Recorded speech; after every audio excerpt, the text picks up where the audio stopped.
الرحمن الرحيم الحمد لله رب العالمين اللهم صل وسلم وبارك على محمد وعلى آل محمد اللهم انفعنا بما علمتنا وعلمنا ما ينفعنا وزدنا علما وبارك لنا في علمنا وارزقنا الإخلاص في القول والعمل كاملا وعلما نافعا لا ينسى وتوفيقا دائما وصحة ويقينا وعافية اللهم انصر المجاهدين اللهم ارحم المستضعفين اللهم دمر أعداء الدين اللهم اطمس على أموالهم وصلى الله على النبي محمد والحمد لله رب العالمين.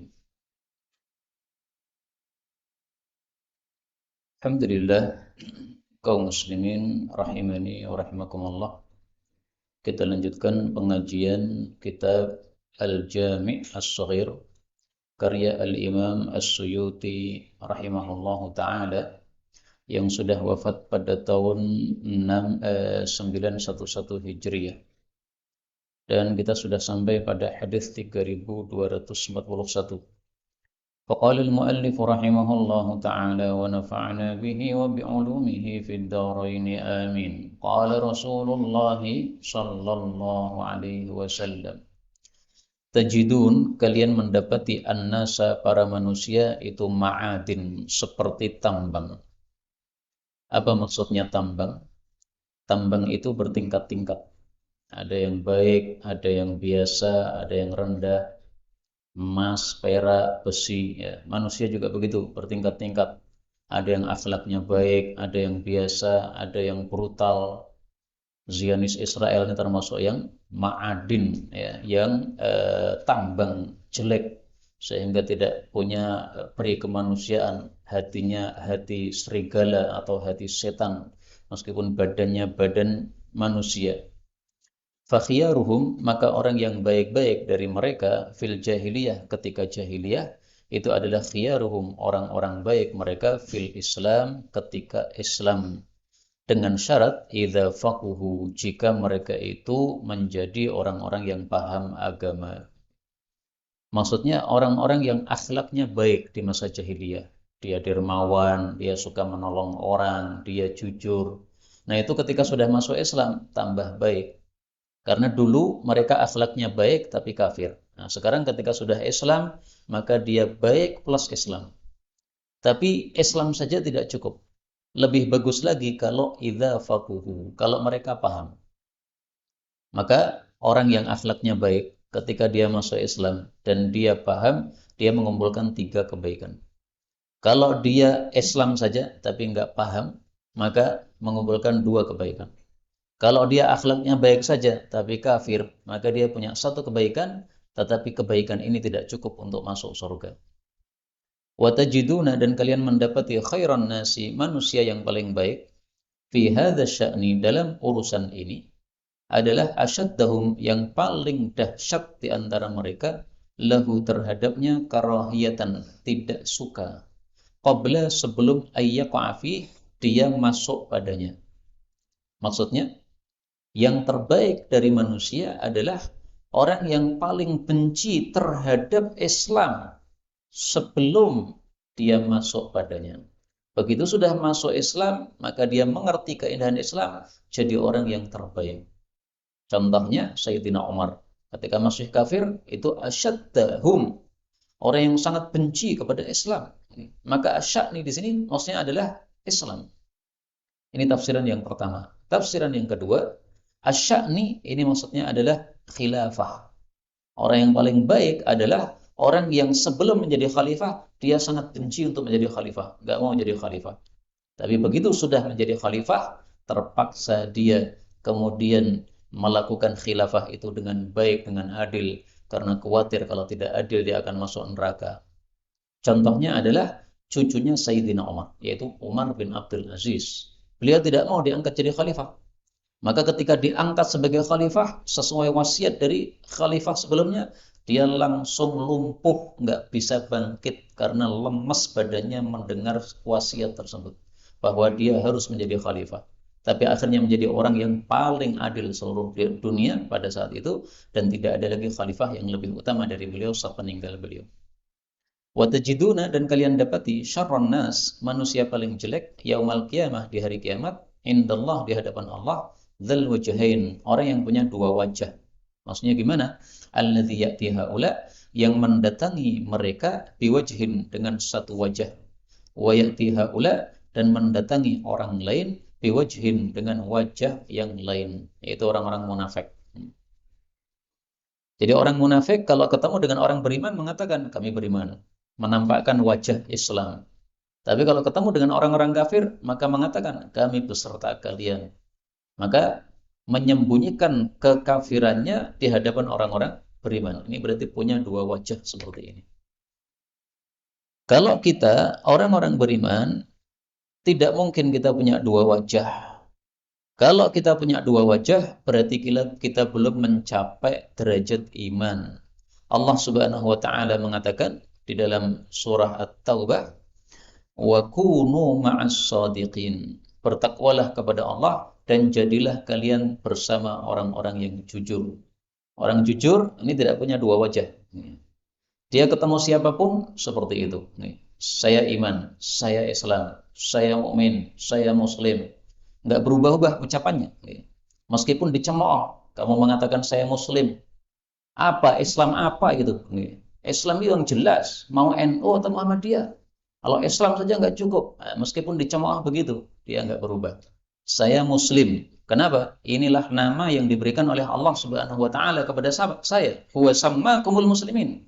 Mau kamu tuduh apapun terserah. Yang penting saya ngomong seperti yang diperintahkan oleh Allah Subhanahu wa taala. Saya muslim, titik. Maka sebenarnya kita sudah punya nama yang diberikan oleh Allah Subhanahu wa taala, maka hendaklah kita melakukan ayat ini. Wa kunu ma'as shadiqin. Dimanapun kita berada, kita katakan seperti yang diperintahkan oleh Allah. Saya muslim, titik. Adapun kalian tuduh dengan tuduhan apapun, gara-gara mengatakan saya muslim, dianggap itu adalah abu-abu dan sebagainya, bukan urusan. Yang penting ucapan ini sudah sesuai dengan Quran dan Sunnah, dan itulah yang diperintahkan oleh Rasulullah sallallahu alaihi wasallam. Rasulullah bersabda, "Ud'u bida'watillah allati sammakum biha." Panggillah sesama kalian dengan nama yang sudah diberikan oleh Allah. Apa namanya? Al-muslimin al-mu'minina ibadallah. Kita adalah muslim, kita adalah mukmin, kita adalah hamba Allah. Adapun nama-nama tambahan itu bukan dari Allah Subhanahu wa taala. Boleh nama-nama tambahan itu dipakai apabila diperlukan dan apabila tidak memecah belah kaum muslimin. Tapi kalau nama itu dipakai menyebabkan perpecahan kaum muslimin, tidak boleh dipakai. Misalnya nama apa? Salafi. Boleh nggak kita pakai nama Salafi? Kalau diperlukan nggak ada masalah. Kamu itu akidahnya mengikuti apa? Oh, akidah saya Salafi, yaitu mengikuti ulama salaf, sahabat, tabi'in, tabi'ut tabi'in. Nah, ini diperlukan ngomong Salafi begini. Tapi kalau istilah Salafi kemudian memecah belah umat Islam, ini Salafi, ini bukan, yang nggak Salafi nggak usah disalami. Nah, ini memecah belah umat Islam, jangan dipakai. Islam tidak mengajarkan seperti itu. Kunu ma'as shadiqin. Dimanapun kita berada, kita ucapkan seperti yang diperintahkan oleh Allah. Itulah yang disebut shadiq, orang jujur. Tapi orang-orang munafik, dzal wajhain, punya dua wajah. 242. Tajri, mengalir al-hasanatu, pahala-pahala, ala sahibil humma, kepada pemilik demam. Mastalaja, selama terasa sakit, fihi, ketika demam tadi, qadamun, sakit telapak kaki, atau duriba alaihi, sakit terhadapnya, irqun, urat. Hadis ini dhaif tapi maknanya sahih, bahwasanya demam dan juga penyakit-penyakit yang lainnya menyebabkan kita mendapatkan pahala. Tapi ada syaratnya, Pak. Syarat supaya dapat pahala. Apa syaratnya? Harus sabar. Kalau tidak disertai dengan kesabaran dan keridhaan, maka pahala itu nol. Terus kalau pahala nol, apakah masih ada fungsi yang lain? Masih ada fungsi yang lain, yaitu sakit itu mengurangi dosa kita. Maka sakit itu, kalau kita bersabar, fungsinya dua. Melumpuhkan dosa, melenyapkan dosa, dan menambah pahala. Tetapi tidak disertai dengan kesabaran, maka masih ada satu fungsi saja, yaitu apa? Menggugurkan dosa-dosa. Meskipun ini masalah khilafiyah, tapi itulah pendapat yang terpilih insyaallah taala. 243. Tuj'alu, dijadikanlah an-nawaih, wanita-wanita yang meratap yaumal qiyamah, besok pada hari kiamat, soffaini, dua baris. Soffun, satu baris, atau soffin an yaminihim, di kanan mereka, kanannya ahli neraka. Wasoffin, dan satu baris lagi an yasarihim, di kiri mereka, ya. Lebih tepatnya soffun, ya, karena apa namanya, bisa dijadikan sebagai khabar dari mubtada yang mahdhuf. Fayambahna, lalu mereka itu menyala. Menyala itu apa? Berteriak ala ahli nar, kepada penghuni neraka, kama tambahul kilab, sebagaimana menyalanya anjing-anjing. Hadis derajatnya dhaif. Menunjukkan bahwasanya melakukan meratapi kematian orang hukumnya adalah haram. Dan makna ini bahwa meratapi kematian orang haram dan termasuk dosa besar, ini adalah makna yang sahih. Kita lihat hadis yang sahih tentang orang yang meratapi kematian orang, dan itu menunjukkan dia tidak ridha terhadap takdir yang diberikan oleh Allah Subhanahu wa taala. Rasulullah bersabda, "An-naihah idza lam tatub qabla al-maut." Peratap apabila tidak tobat sebelum mati, ja'at yaumal qiyamati 'alaiha sirbalu min qatiranin. Dia datang pada hari kiamat memakai baju dari tir, wa dir'un min lahabin nar, dan baju besi yang menyala-nyala. Hadis riwayat Ahmad, derajatnya sahih. Maka hadis ini sudah mewakili dari hadis yang dhaif yang sedang kita baca ini. Maka ringkasnya, tidak boleh kita meratapi kematian orang. Kalau sampai mati belum tobat dari meratapi kematian orang, nanti akan disiksa oleh Allah Subhanahu wa taala di neraka. 244. Tajawwazu, ringankanlah fis salati, di dalam salat, maksudnya jangan terlalu panjang. Fa inna, karena sesungguhnya khalfakum, di belakang kalian, ad-dha'ifa, ada orang lemah, wal kabira, dan orang tua, wadal hajah, dan orang yang punya hajat.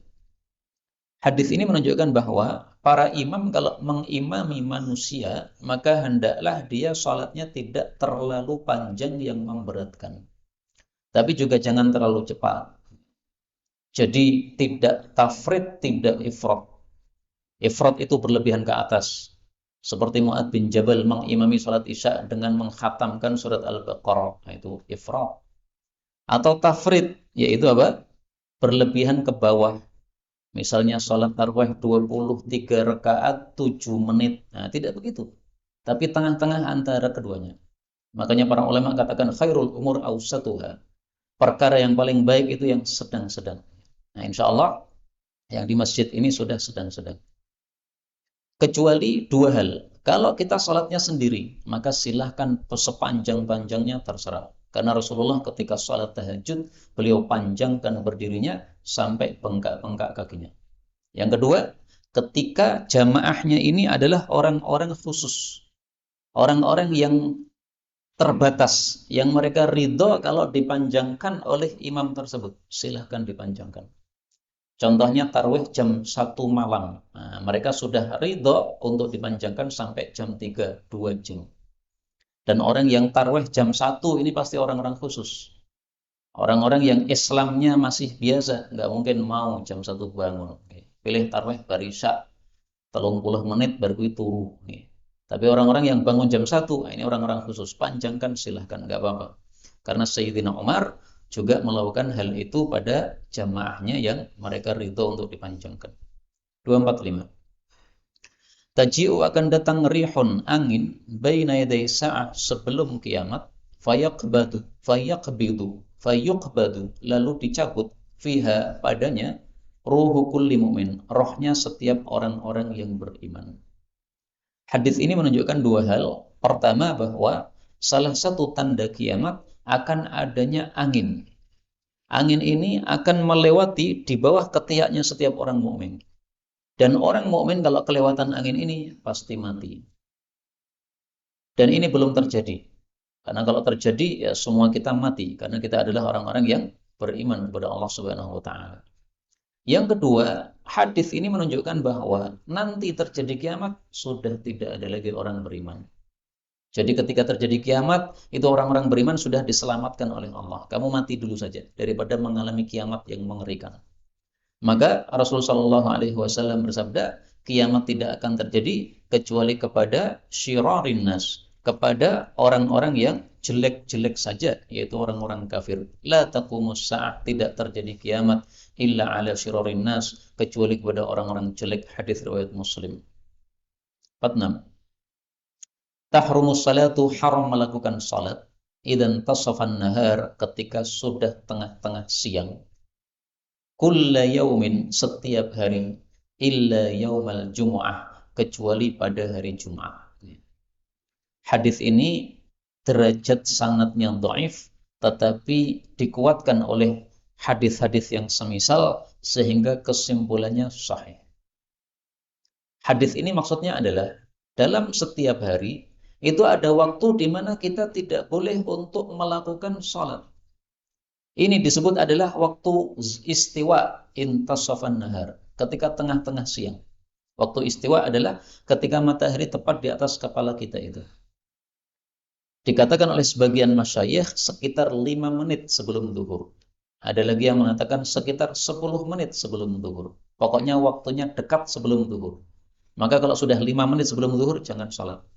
Karena itu adalah waktu istiwa. Kecuali hari Jumat, maka diperbolehkan kita untuk salat. Jadi misalnya kita datang ke masjid, ternyata sudah jam setengah 12. Adzan zuhurnya jam setengah 12 lebih 5 menit. Nah, berarti sudah apa? Masuk waktu istiwa. Boleh kita untuk salat. Ini khusus pada hari Jumat. Kenapa khusus pada hari Jumat boleh? Disebutkan dalam hadis yang lain yang juga dhaif, bahwasanya pada hari Jumat ini neraka tidak dinyalakan oleh Allah Subhanahu wa taala. Kalau hari-hari yang lain pada waktu tergelincir pada waktu istiwa tadi itu adalah saat nerakanya dinyalakan oleh Allah Subhanahu wa taala. Wallahu a'lam. Kemudian apakah ada waktu yang lain selain itu? Ada, yaitu ketika proses terbit matahari dan ketika proses tenggelam matahari. Apakah ada lagi? Ada, yaitu waktu setelah sholat subuh sampai terbit matahari secara sempurna. Dan setelah asar ketika matahari sudah kuning. Kalau matahari masih putih, masih boleh sholat. 47. Taharraw, carilah Lailatul Qadr fil witri, pada malam ganjil, minal ashril awakhir, dari 10 terakhir, min Ramadan, dari bulan Ramadan. Hadis ini menunjukkan 3 hal. Pertama, Lailatul Qadar masih ada. Maka pendapat yang mengatakan Lailatul Qadar sudah tidak ada, ini pendapat yang syadz, yang janggal, seolah-olah pendapat ini tidak ada. Yang kedua, bahwasanya Lailatul Qadar itu terjadinya pada bulan Ramadan, terutama pada 10 malam terakhir. Meskipun bisa saja terjadi pada selain 10 malam terakhir, tapi kemungkinan kecil. Buktinya Rasulullah menyuruh taharraw, mencari pada 10 malam terakhir. Yang ketiga, bahwasanya dari 10 malam terakhir ini yang paling diharapkan itu adalah malam-malam ganjilnya. Malam 21, 23, 25, 27, 29. Imam Syafi'i punya 2 mazhab. Beliau pernah berpendapat yang paling diharapkan itu malam 21. Beliau juga punya pendapat yang paling diharapkan adalah malam 23. Karena itu para ulama berselisih pendapat. Mana lebih diharapkan Lailatul Qadar? Malam 21 atau malam 23? Hadis berikutnya menjawab pertanyaan ini. 48. Taharraru, carilah Lailatul Qadar fis sab'il awakhir, pada 7 yang terakhir dari bulan Ramadan. Hadis ini menunjukkan bahwa malam 23 lebih diharapkan daripada malam 21. Kenapa? Karena di sini Nabi mengatakan 7 yang terakhir. 7 yang terakhir itu mulainya malam 23. Malam 21 tidak masuk. Tapi pendapat yang mengatakan, yang mengatakan bahwa malam 21 itu lebih diharapkan, mereka punya jawaban. Yang dimaksud 7 terakhir, ini bukan dihitung dari akhir, tetapi dihitung setelah tanggal 20. Setelah tanggal 20, nah mulai tanggal 21 sampai 7 hari berikutnya, itulah 7 hari terakhir. Nah, jadi ngeyel-ngeyelan nih Pak.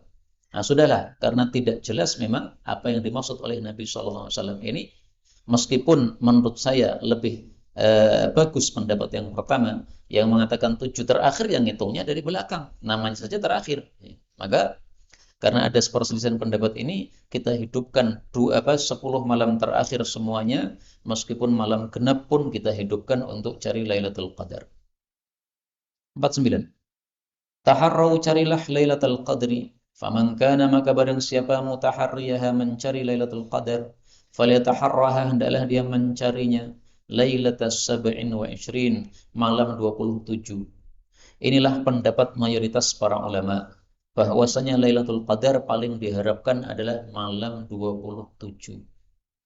Muncul pertanyaan, tadi Nabi menyuruh cari 7 terakhir.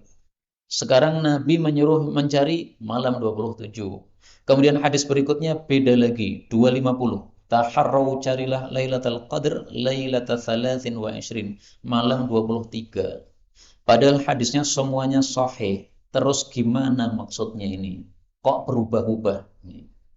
Maksudnya adalah bahwa Lailatul Qadar itu setiap tahunnya berpindah-pindah. Pada tahun itu Rasulullah mendapatkan wahyu bahwasanya Lailatul Qadar malam 27. Maka Nabi mengatakan, carilah malam 27. Pada tahun berikutnya Nabi mendapatkan wahyu malamnya 23. Beliau katakan, carilah malam 23. Pernah juga beliau mengalami Lailatul Qadar malam 21. Ketika itu turun hujan. Kemudian Rasulullah sujud pada masjidnya masih tanah. Akhirnya jidatnya itu ada bekas-bekas dari tanah yang terkena air hujan. Nah, maka itu adalah tanda-tanda Lailatul Qadar yang sudah dimimpikan oleh Rasulullah SAW pada tahun itu. Tapi ini juga masalah khilafiyah. Menurut madhab Syafi'i, bahwasanya Lailatul Qadar itu tidak pindah-pindah. Lailatul Qadar itu satu malam tertentu, tidak berubah. Setiap tahun itu saja.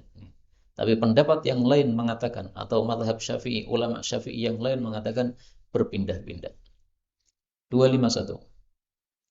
Taharrau, tepat-tepatilah ad-du'a, doa inda, pada saat fai'il afya, pada saat zawal, pada saat tergelincir matahari. Fai itu aslinya bayangan, al-afya para bayangan. Tapi yang dimaksud di sini adalah ketika tergelincirnya matahari. Karena ketika matahari sudah tergelincir ke arah barat, maka benda-benda ini ada bayangan-bayangannya. Maka hadis ini menunjukkan bahwa doa pada saat tergelincir matahari, doanya mustajab. Hadis ini meskipun ada yang mendhaifkan, tetapi Syekh Albani mensahihkan. Kenapa? Karena ada hadis yang semakna dengannya. Mari kita lihat. Rasulullah Shallallahu Alaihi Wasallam bersabda,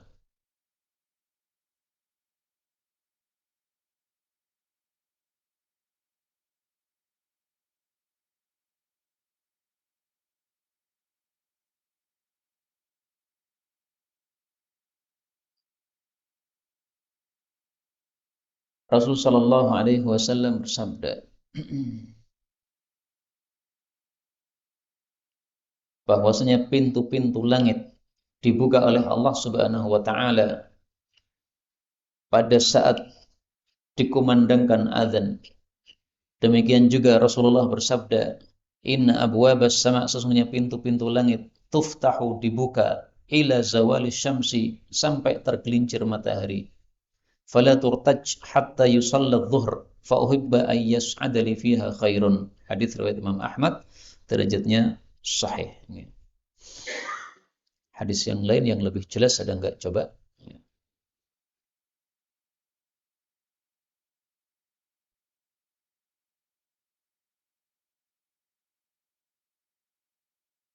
sa'atani tuftahu fihima abwabus sama. Ada dua waktu dibuka padanya pintu-pintu langit. Wa qallama turaddu ala da'in da'watuh. Dan jarang sekali doa seseorang ditolak oleh Allah Subhanahu wa taala. Li huduris shalah, ketika hadirnya waktu salat, berarti ketika waktu dikumandangkan azan itu, wasoffi fi sabilillah, dan ketika berbaris di jalan Allah, yaitu di medan perang. Hadis riwayat Tabarani, derajatnya juga sahih. 52. Taharrau, tepat-tepatilah as-sidqa, jujur. Wa in ra'aitum, meskipun kalian melihat anna fihi, bahwasanya dalam kejujuran, al-halakata, ada kehancuran. Fa inna, karena sesungguhnya, fihi, di dalamnya, an-najata, ada keselamatan. Hadis ini derajatnya dhaif. Dan memang kejujuran itu pasti mendatangkan keselamatan.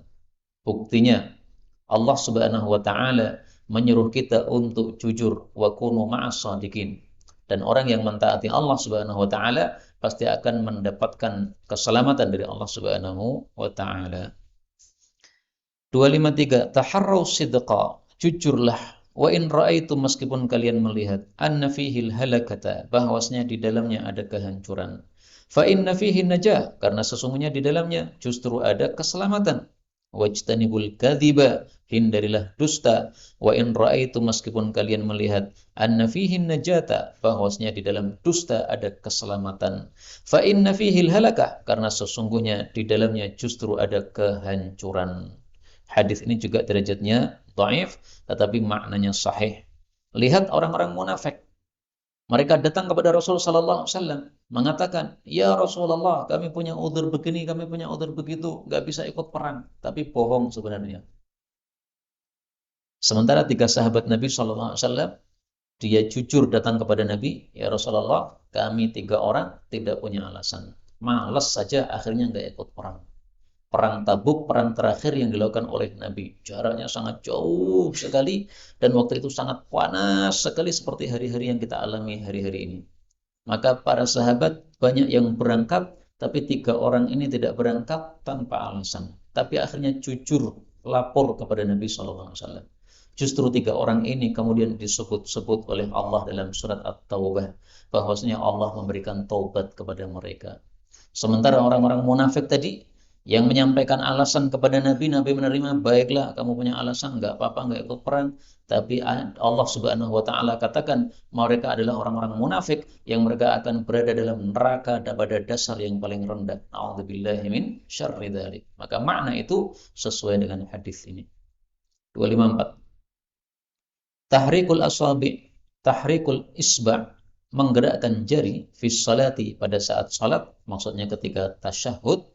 Mad'aratun, menyebabkan takut, lisyaitan, bagi setan. Hadis ini derajatnya dhaif, sehingga tidak bisa dijadikan dalil untuk menggerak-gerakkan jari telunjuk pada saat kita duduk tasyahud awal maupun akhir. Dan ini masalah khilafiyah. Apakah disunnahkan untuk menggerak-gerakkan jari telunjuk atau tidak? Menurut mazhab Syafi'i, tidak disunnahkan. Kenapa? Karena hadisnya dhaif. Yang disunahkan apa? Menggerakkan satu kali saja, yaitu ketika mengangkat itu. Tapi bukan menggerak-gerakkan.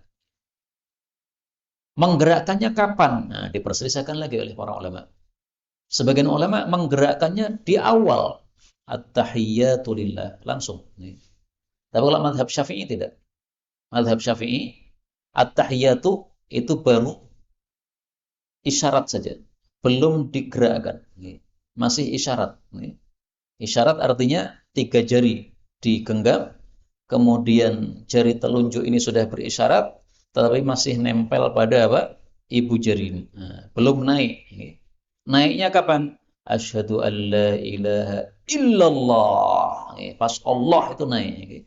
Kenapa? Karena pas Allah itu kita mengisyaratkan Allah itu esa. Sehingga kita menyebutkan tauhid dengan tiga aksi. Aksi pertama, mulut kita mengatakan Allah. Aksi kedua, tangan kita mengangkat, menunjukkan Allah itu esa. Aksi ketiga, hati kita hadirkan keesaan Allah pada saat mengucapkan asyhadu an la ilaha illallah itu. Dua-duanya pendapat para ulama, silahkan diamalkan, semuanya sah salatnya. Kalau saya memilih mengangkatnya sejak dari awal. 255. Tuhfatus Shaim, hadiah bagi orang yang puasa itu adalah ad-duhnu, minyak, yaitu minyak wangi, wal mijmar, dan kayu gaharu. Hadis ini derajatnya palsu. Yang dimaksud hadiah adalah sesuatu yang bisa meringankan orang yang sedang berpuasa. Kalau panjenengan puasa terasa lapar, ya kan? Nah, supaya tidak terlalu lapar, supaya tidak terlalu lemes, bagaimana? Pakai parfum. Jadi pas subuh, sholat ke masjid, habis sahur, pakai parfum. Pas duhur juga begitu, sholat ke masjid, pakai parfum. Nah, bau parfum ini menyebabkan manusia jadi jiwanya semangat. Sehingga yang awalnya loyo jadi apa? Bangkit lagi. Itu maksudnya. 56. Tuhfatus Shaim, hadiah bagi orang puasa, az-zair, yang berziarah ke rumah kita, adalah antughallaf, bahwasanya diminyai lihyatuhu, jenggotnya, yaitu diminyai dengan wewangian. Watu jammar, dan diasapi thiyabuhu, bajunya, yaitu diasapi dengan asap kayu gaharu yang wangi. Wayudharrar, dan dikasih parfum dharirah. Dharirah itu parfum khusus yang biasa dipakai oleh orang-orang Arab, ya, yang apa namanya, bahannya bahan khusus. Dan dikasih parfum dharirah. Wa tuhfatul mar'ati sha'imah, adapun hadiah bagi wanita yang berpuasa, az-zairah, yang berziarah ke rumah kita, antum syata ra'suha, bahwasanya dia disisiri rambutnya, kepalanya maksudnya rambutnya.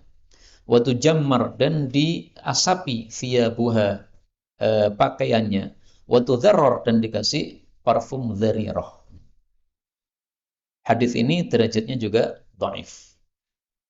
Dan dharirah ini ada dua tafsiran. Tafsiran yang terkenal, dharirah, yaitu parfum khusus yang biasa disebut parfum dharirah. Bahannya khusus saya tidak begitu tahu. Yang kedua, dharirah yaitu maksudnya adalah celak. Orang Arab biasanya menaruhkan celak pada mata, di dalam mata ini, supaya mata itu mengeluarkan air. Nah, kalau mengeluarkan air, nanti matanya jadi jernih, jadi jelas. Karena sebelumnya banyak kotoran. Dengan keluarnya air, maka kotorannya keluar. Tapi hadis ini dhaif. 257. Tuhfatul mu'min, hadiah bagi orang beriman adalah al-mautu, kematian. Hadis riwayat Tabarani dhaif, tapi maknanya sahih. Kenapa? Karena selama kita hidup di dunia, maka pasti kita mengalami ujian-ujian. Kalau ingin selesai ujian, matilah engkau. Tapi harus beriman, Pak. Kalau tidak beriman, mati, ujian nggak berhenti. Di kuburan disiksa oleh malaikat. Tapi kalau dia beriman, mati, maka ujian dunia selesai. Contoh, panjenengan sakit, pengen tidak sakit, mati, maka sakitnya hilang. Panjenengan napa? Tidak punya duit, melarat sehingga tidak bisa beli makanan, tidak bisa beli sesuatu yang kita butuhkan. Pengen musibah itu berhenti, matilah, maka sudah tidak perlu makan lagi. Gini apa badan? Maka kalau pengen musibah berhenti, silahkan apa? Mati. Itulah hadiahnya orang beriman. Di Palestina itu seringkali ketakutan, Pak. Karena lagi enak-enak tidur, tiba-tiba roket datang. Ngeri, medeni. Nah, supaya tidak medeni gimana? Dibom sekalian rumahnya, mati. Sudah selesai, nggak pernah ketakutan lagi. Malah mati syahid, masuk dalam surganya Allah Subhanahu wa taala tanpa siksa, tanpa hisab. Enak napa mboten? Ketoke enak nggih, tapi ketoke ora gelem pakaian mati. Jadi kalau ditawari mati pasti kita tidak mau. Padahal mati itu adalah tuhfatul mukmin, hadiah bagi orang beriman karena dia sudah berhenti dari ujian-ujian dunia. Makanya pada saat Rasul Shallallahu Alaihi Wasallam bersabda, berdoa, ya, beliau mengatakan, waj'alil mauta rahatan li min kulli syarr. Ya Allah, jadikanlah kematian itu istirahat bagi saya dari semua keburukan. Orang beriman, kalau sudah mati, maka rehat dari semua keburukan. Ujian termasuk keburukan, udah rehat semuanya. Tapi kalau orang kafir, mati tidak istirahat dari keburukan. Malah tambah keburukannya. Disiksa oleh mungkar nakir dan seterusnya. Nah, maka ini doa maksudnya, jadikanlah kematian saya itu, nanti setelah mati saya aman di kuburan. Mudah-mudahan semua kita aman di kuburan. Amin ya rabbal alamin. Tapi jangan lupa Pak, baca surat Al-Mulk setiap malam sebagaimana perintah Rasulullah sallallahu alaihi wasallam. Beliau bersabda bahwasanya surat Al-Mulk itu adalah Al-Mani'atu. Surat Tabaraka itu adalah pencegah dari siksa kubur. Hadis riwayat Ibnu Marduyah sahih. Makanya Rasulullah setiap malam membaca surat Al-Mulk. Tadi sebelum saya berangkat ke sini, anak saya tanya, baca apa Bi? Juz 29. Ya sudah, Al-Mulk. Dibiasakan anak-anak baca surat apa? Al-Mulk. Kalau bisa setiap malam. Kalau bisa setiap malam, sudah jadi kebiasaan anak-anak, nanti dewasa jadi mudah baca surat Al-Mulk. Cuma 2 halaman saja Pak. Dan ini rutin dibaca Nabi setiap malam. Enggak pernah ada satu malam pun kecuali beliau membaca surat Al-Mulk. Kalau belum baca surat Al-Mulk, beliau tidak akan tidur. Ya, Rasulullah sallallahu alaihi wasallam. Nah, itu kunci supaya kita diselamatkan dari siksa kubur. Baca Al-Mulk. Berikutnya 59. Tuhfatul malaikah. Hadiah para malaikat, hadiah untuk para malaikat adalah tajmirul masajid, mengasapi masjid-masjid dengan kayu gaharu. Ya tidak harus dengan kayu gaharu ya, yang penting masjid diwangikan. Dan hadis ini derajatnya dhaif. Tapi malaikat memang suka bau yang enak, Pak. Sehingga kalau masjid ini dikasih wangian, ya, maka malaikat senang. Karena malaikat senang bau yang enak. Dan malaikat tidak suka bau yang tidak enak. Dalilnya apa? Mari kita tampilkan dalilnya. Tata'adza. Rasulullah bersabda, innal malaikah, sesungguhnya para malaikat tata'adza, terganggu, mimma yata'adza minhu banu Adam, dari bau-bau yang mengganggu manusia.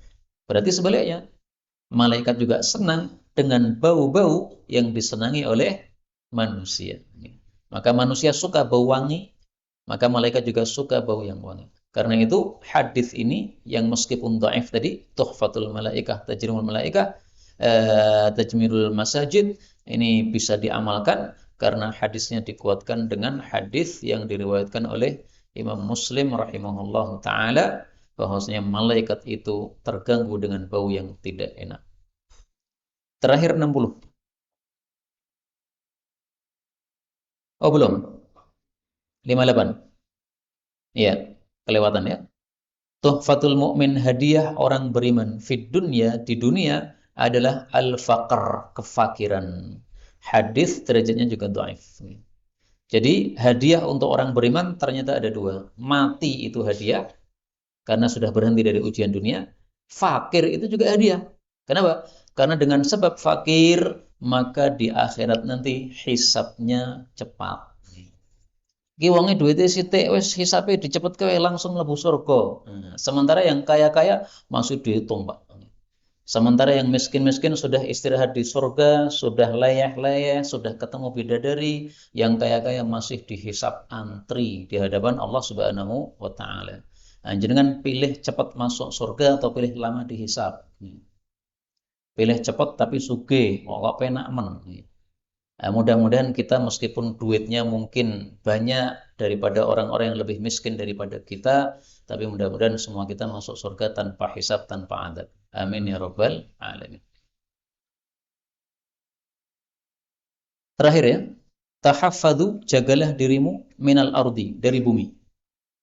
Kenapa? Fa innaha, karena sesungguhnya bumi itu ummukum, adalah ibu kalian.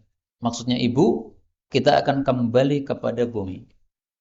Sebagaimana seorang anak kembalinya kepada ibu. Maka kalau kita mati kembali kepada bumi, seolah-olah bumi itu adalah ibu kita. Dan kita dulu dilahirkan dari tanah. Berarti bumi adalah ibu kita. Maka maksudnya jagalah diri dari tanah itu maksudnya jangan berbuat maksiat di atas bumi. Kalau kita berbuat maksiat di atas bumi, bagaimana nanti? Wa innahu sesungguhnya laisa ahadun, tidak ada seorang pun amilun beramal alaiha di atas bumi khairan aw syarran, baik amal baik maupun amal buruk, illa wahiya mukhbiratun bih, kecuali bumi akan mengabarkan dengan amal tadi. Hadis ini derajatnya dhaif. Jadi maksudnya kalau kita sudah mati, nanti masuk ke dalam kubur, bumi akan lapor kepada malaikat-malaikat yang datang ke kuburan. Wahai malaikat, ini orang jelek. Dulu ketika dia berada di atasku, dia kafir, atau dia munafik, atau dia ahli maksiat. Akhirnya malaikat menyiksa dia. Atau amal kita baik. Maka ketika mati, bumi lapor kepada para malaikat yang datang ke kuburan kita. Wahai para malaikat, ini orang baik. Salatnya shaf pertama, dia salatnya jamaah tidak pernah absen. Setiap hari membuka Quran, setiap hari tahajud, setiap hari salat duha, setiap hari sedekah, baik kepada tetangga. Nah, maka bumi pun akan melaporkan kepada malaikat-malaikat yang datang ke kuburan, maka malaikat-malaikat yang datang ke kuburan kemudian mengayomi dia. Itu makna mukhbiratun bihi. Makna yang pertama. Makna yang kedua, maksudnya mengabarkan itu nanti di akhirat. Di akhirat, bumi disuruh oleh Allah untuk berbicara. Hei bumi, kamu bicaralah.